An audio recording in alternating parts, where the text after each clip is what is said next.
Package installer keeps stopping problem. Solved Android. Hey guys, in today's video, I'm going to show you how you can fix the package installer keeps stopping error on your Android phone. Stick around till the end so you don't miss anything important. Let's get started. First, open the Settings app on your phone. Once you're inside Settings, scroll down and tap on Apps or Apps Management, depending on your device.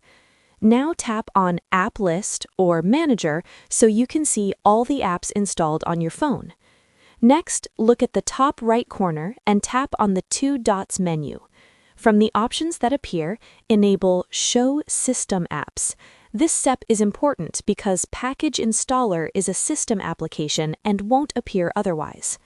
After enabling System Apps, scroll through the list and find Package Installer, then tap on it.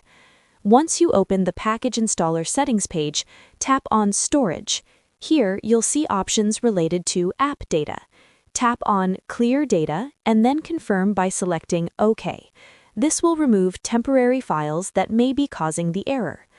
After clearing the data, go back and restart your phone. Once your phone turns back on, try installing the app again.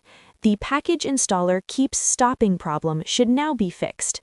If you found this video helpful, consider leaving a like and subscribing to the channel for more simple tech tutorials. Thanks for watching, and I'll see you in the next video.